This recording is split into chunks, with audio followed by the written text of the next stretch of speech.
Kaugnay sa problema sa droga at iba pang issue, makakapanayam natin si Senadora Risa Ontiveros. Magandang umaga po, Senadora Magandang umaga Ontiveros. rin po, Howie, at sa lahat ng inyong mga taga-panood. Okay, it's been a busy first month or so ng Kalahating buwan gobyerno. pa lang, ng gobyerno, of course, since last June 30, of course. Okay, bilang mga senador, you're expected to be a prominent voice sa mga public issues. Kamakailan na sinabi mo na itong problema ng droga ay dapat tratuhin na public health issue na rin, aside from being a crime issue, a criminal issue. Yes, parang napakakitid pa ng lente na ginagamit natin sa ngayon para intindihin ano ba yung ugat ng problema natin sa illegal drugs at trafficking. At dahil doon, makitid din ang lumalabas na lente sa pag-produce ng mga solusyon para sa problemang ito. At palagay ko, dahil law enforcement pa lamang halos ang lenteng ginagamit, pati ng ating gobyerno, kaya nabibigyang daan. Itong dumarami, araw-araw na lamang ang nadadagdagan at karumal-dumal na mga patayan sa tao. By some counts, umaabot na sa 1,000 ang mga kababayan nating ito na napapatay. Mukhang sa wave ng anti-crime, anti-drugs campaign. Sa halip, kahit sa ibang mga bansa, dito mismo sa Asia, tulad ng Vietnam, tulad ng Malaysia, sa ibang continents tulad ng Latin America, kumbaga ang sentro ng narcopolitics sa buong mundo, kahit sa iba't ibang states, sa United States, mayroong mas balansyadong pag-analisa at pagtugon. At napapatunayang mas epektibo, Howie. They balance the law enforcement or criminal justice response to the drugs problem dun sa public health lens. Gumagamit sila higit na sa mga tinatawag nilang harm reduction strategies. At ito ay nakikilala ng World Health Organization, nakikilala mismo ng United Nations at iba't ibang mga gobyerno sa ating daigdig na mas epektibo laban sa illegal drugs at trafficking nito at mas makatao pa, hindi nakaka-undermine sa mga prinsipyo din natin ng karapatang pantao at ng due process. Okay, pero naniniwala ka rin na ang problema sa droga ay ugat din ng iba pang mga krimen?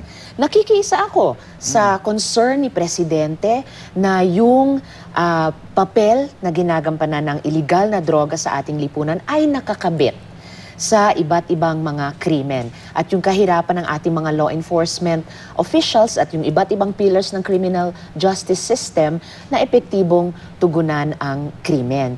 Pero, on the one hand, meron namang mas moderno at mas epektibo ding law enforcement strategies at criminal justice strategies. Yung pagiging tapat halimbawa ng ating Philippine National Police sa kanilang sariling at ini-improve over time na rules of engagement. Yan ay isang susi sa epektibong pagsugpo kahit pa sa heinous crimes. Yung kasiguruhan na maa-aresto, mapoprosecute at kung makonvict, mapaparusahan ang mga mapatunayang kriminal. Yan ay mas epektibong law enforcement approach. Doon naman sa buong criminal justice system na yung ating PNP ay isa lamang haligi, mas doon pumapasok yung mga public health perspective, yung mga harm reduction strategies at pati po yung pagsulong ng mga judicial reforms. Sinusulong ng mga tulad ni na Senador Kiko Pangilinan, yung kanilang grupong Bantay Katarungan, para pabilisin at siguruhin na para sa lahat, lalo na yung mga mahihirap na hindi maka-afford ng dissenting legal defense, na para sa lahat may equal application of the law at mas mabilis na pag-dispense ng justice sa mga kaso. Kasi yung isang statement mo, sinasabi mo na yung addiction, drug addiction ay isang uri yan ng sakit. It's an illness, a disease, no? Kaya dapat tratuhin na pasyente yan, imbis na kriminal. Oo, kaya sa halip na tawaging surrenderies o drug addict lamang, ay gamitin na rin natin ang mas holistic at mas multidisciplinary approach, halimbawa ng World Health Organization, na yung mga voluntary nagsasubmit para sa rehabilitation ay ituring ding mga pasyente. And in fact, itong sabing daan-daang libo nang nagsusurrender o mas tamang sabihin nagvo-voluntarily submit para sa rehab, siguro halo-halo motibo yan. Yung iba sa kanila ay totoong drug dependents at pumasok sa rehabilitation. Yung iba maaring dala din ng takot dahil sa nagiging klima at aktwal na kondisyon on the ground sa ating mga lansangan ng tuloy-tuloy na mistulang extrajudicial at unexplained na mga patayan. Yung iba ay may mga area kasi, Howie, nababalitaan ko sa mga kasama sa mga lokal ay may alok 5 kilong bigas bawat buwan sa isang taon. Hindi na rin masama pangtugon sa kalam ng sikmura ng ating mga kababayan. Pero ibig sabihin, halo-halong motibasyon, halo-halong push and pull sa ganitong parang tsunami ng mga nag-voluntarily submit para sa rehab. Sinasabi kasi ng police, yung maraming addict ay mga pusher din, mga dealer, no? So, maaari natin sabihin na dahil sa kanilang addiction, itong mga addict na to ay mga pasyente nga, they're ill, no? Pero on the other hand, kung sila ay nagtutulak din, then they're also criminals, no? That need these kinds of police tactics. Accountable din sa ilalim ng ating revised penal code, yung police tactics na dapat sana nakapaloob sa security sector reform at yung mismong efforts at reform, pagsasaayos ng internal affairs system ng PNP halimbawa na dapat pala sa batas natin, Howie, ay pinamumunuan ng isang sibilyan, hindi ng isang militar o dating militar o police officer din, pero isang sibilyan. At kahit pa, yung mga mapatunayang hindi lamang dependent, pero pusher din. So accountable sa ilalim ng ating batas bilang krimen iyan. Then, binabalik pa rin tayo sa mas malawak na pagtingin saan ba nanggagaling ang krimen. Ano ang mga ugat nito? Hindi lamang ito yung kalikasan natin bilang tao na kaya natin gumawa ng masama, ng evil. Andyan yung malaking papel na ginagampanan ng kahirapan. So yung mga kondisyon ng kahirapan ay yun din dapat nating tugunan upang sugpuin ng mas malawak na pananaw at mas malalim na pagtingin itong problema ng krimen. Yung hamon ng krimen bumabalik din sa ating mga pamilya, sa ating mga tahanan, well, sa ating ding mga paaralan at lahat ng educational institutions.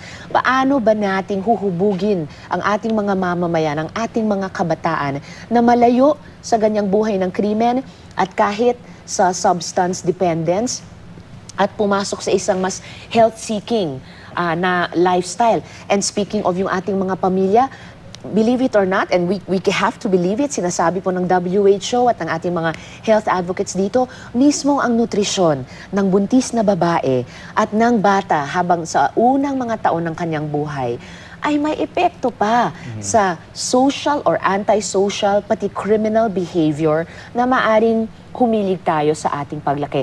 Yung kakulangan sa ilang mga nutrients sa buntis na babae, sa bata, ay nakaapekto sa formation, sa paglaki ng isang bata. Bilang isang law-abiding ba? Peaceable ba? May pagtingin ba sa katarungan? O isang mas may paghiling sa buhay ng krimen? Okay, ito yung sinasabi ng ibang itong pumapabor dito sa mga ganitong klaseng methods. Parang sumasang-ayon sila na hindi dapat gawin, pero sinasabi rin nila na kailangan gawin. No? Hindi dapat pero kailangan gawin, and in fact they're saying, tinan mo ngayon, I feel safer. The streets seem safer. Sinasabi ng police na bumababa na raw yung crime rate. At ito naman daw ang nangyari doon sa Davao, where if you go, no, people say it's much safer now, and yun talaga ang the price that they had to pay, no? The city had to pay to have safer streets today. The streets seem safer. Are they really safer? Yung sinasabing 13% drop in crime, i-disaggregate nila yan. May drop ba sa killings? Mukhang hindi. May 1,000 na daw na patay.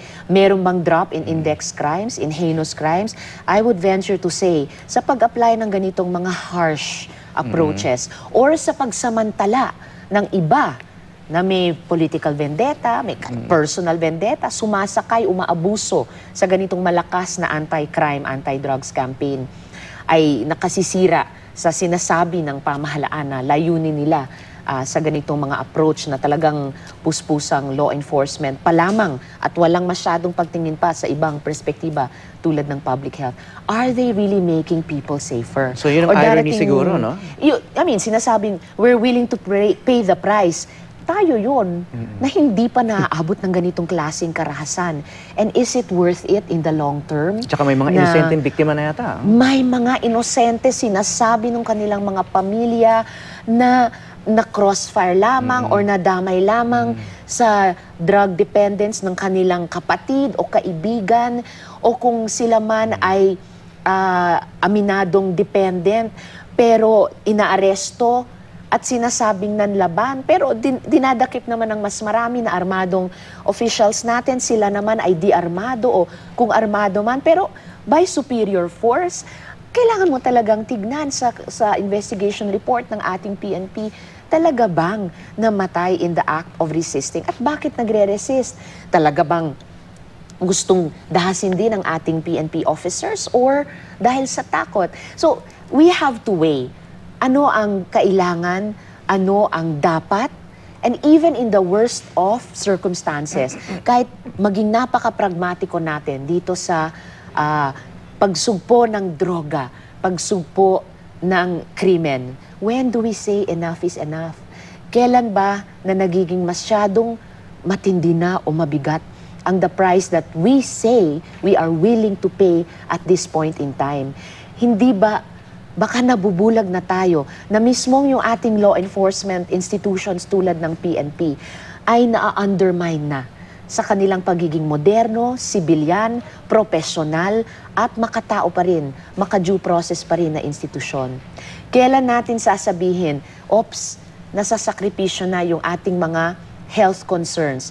At kailan natin sasabihin na nagkakaroon na ng damage sa ating naka-enshrine mismo sa konstitusyon na mga pinahahalagahan o values na due process at kailanman karapatang pantao. Okay, I just have a last question about this. No? Kasi maaga pa to, no? Medyo bata pa tong gobyernong ito. Wala pa masyadong bumabatikos dito sa mga nangyayari. Parang mas narinig pa yung international media, yung mga grupo sa labas, no? Kaya may mga nagtatanong, no, nasan yung simbahan on this issue? Nasan yung mga human rights groups na dati ay madalas mag-rally? Medyo maaga pa lang, may honeymoon period. Ano bang basa nyo sa public mood? Titindi ba ang opposition dito sa mga shoot-to-kill orders, itong mga extrajudicial killings? Dapat talaga, ngayon pa lamang ay matindi yung ating pagtanggi sa extrajudicial killings, yung ating pagtatanong sa unexplained killings. Dapat hindi tayo maghintay na sabihin, ops, dapat walang shoot-on-site orders dahil yan ay talagang wala ng due process. Yan ay magiging death sentence na lamang na wrapped up in one institution o one office. Yung mga dapat hiwa-hiwalay na mga tungkulin ng pag-imbestiga, pag-prosecute, pagparusa. Yung iba't ibang simbahan ay naririnig ko na, nagkumikilos, nagkakaroon ng mga misa at iba't ibang serbisyo. Aasahan niya ng mga human rights advocates at defenders na lalong lumakas, paalalahanin ang bawat tao sa ganyang mga values. Yung Commission on Human Rights hindi nagkukulang sa masinop na pagtanggap ng mga piling kaso, kanilang pag-imbestiga. At aasahan ko, Howie, Diyos ko po, aasahan, as in, hindi lang expect, but I will hope in na maggumising ang hindi pa nagsasalita. Nakakabahala sa kaluluwa ko kung tayo bilang isang lipunan na napakamagiting, tayo bilang isang bansa na napakamakatao, ay hindi tumutol sa ganitong klasing mga pamamaraan. Whether overzealous law enforcers ang gumagawa niyan, whether vigilantes, whether mga individual na may personal na sama ng loob sa isang tao at itatakip na lang ang kanyang gagawing krimen sa isang cheap na cardboard na poster, huwag tularan.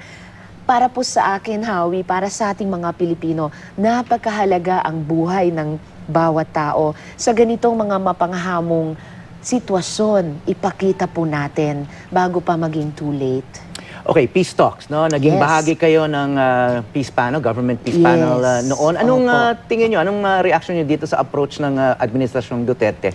Well, gaya ng pagkilala ko sa concern nila sa illegal drugs at trafficking, talagang sinaluduhan ko yung pagdeklara nila ng unilateral ceasefire nitong ilang mga linggo lamang ang nakaraan. Para sa akin, isang matapang, isang bold na move bilang pag-jumpstart muli sa isang matagal na at mukhang mas hirap na prosesong pangkapayapaan kung ikumpara natin dun sa proseso ng gobyerno sa MILF at pero yung ceasefire patungong binawi Bangsamoro. na, no? Binawi na, at dahil din nagkaroon tuloy ng dahilan dahil nagkaroon ng atake ang New People's Army sa government forces sa Davao del Norte.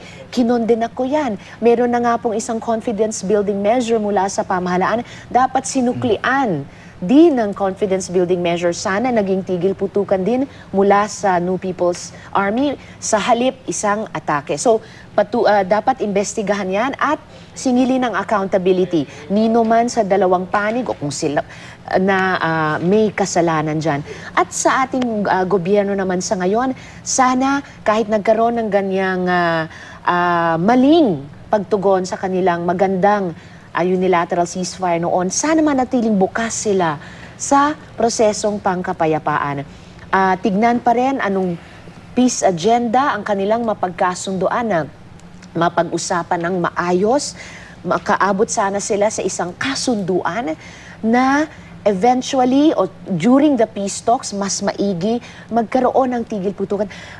Pagod na hawi ang ating mga kababayan sa isang walang katapusang armadong labanan. Sana po ay suklian din ng Communist Party of the Philippines ang nauna ng hakbang ng pamahalaan, mag-meet halfway silang dalawa, at dahil sa panig naman ng CPP, palagay ko yung hakbang pangkapayapaan ay yun ang mas courageous, mas revolutionaryong gawin nila sa sitwasyon. Okay, in previous administrations, mas umusad pa yung peace talks sa MILF, no? Kaysa sa Communist Party of the Philippines, NPA. And based on your experience, ano ba yung mga naging obstacles in the past that the current administration can learn from? Sa CPP-NPA? Yes. Or sa... well, sa CPP-NPA, naalala ko nung paalis ako sa government panel sa kanila noong 2004, dahil magsaserve na akong representante ng Akabayan sa House, ay at that point in time, Howie, talagang wala pang paradigm shift on both sides tungkol sa peace process. Nung panahong iyon, ang pamahalaan ay napaka-counterinsurgency pa rin, knee-jerk reaction. At ang Communist Party of the Philippines noon ay, sa tingin ko, ay hindi pa strategically committed sa peace process. Well, interesado sila sa process, sa negosasyon, para sa belligerency status, pero hindi pa sila interesado talaga sa kapayapaan noon. Nung itong nakaraang mga taon, nakita ko nagkaroon ng paradigm shift ang ating pamahalaan, lalo na nung nakaraang administrasyong Aquino. At nakikita natin ngayon yung mga panimulang hakbang ng administrasyong Duterte. May ganong ding bold move sa ceasefire. Pero hindi ko pa rin nakikita yung ganyang paradigm shift sa Communist Party of the Philippines. At hindi nagdadagdag ng confidence yung pag-atake ng NPA sa Davao del Norte. So, pero ngayon, the ball is also in their court. Sana sabihin nila na kasing halaga sa kanila ang peace process. Hindi lamang pangunahin yung armadong labanan, hindi yung ibang mga forms of struggle nila parang secondary pa rin sa armadong labanan. Buti ngayon, baka nagkakaroon sila ng second thought tungkol sa governance, harinawa, pero sana dito rin, sa napakahalagang peace process, ay ipakita nila, hindi lamang sa gobyerno natin, sa ating mga mamamayan, na seryoso na sila at gagawin nilang pangmatagalang commitment ito. Okay, abangan na lang natin yung August 20 peace talk sa Oslo. Yes, hari nawa maging quick mabunga. reaction lang, last topic, no? Federalism and Yes. Chacha, pabor ba kayo? Nasa party platform ng Partido Kong Akabayan ang shift sa parliamentary form of government at shift sa isang modelo ng federalismo na bagay sa atin sa Pilipinas.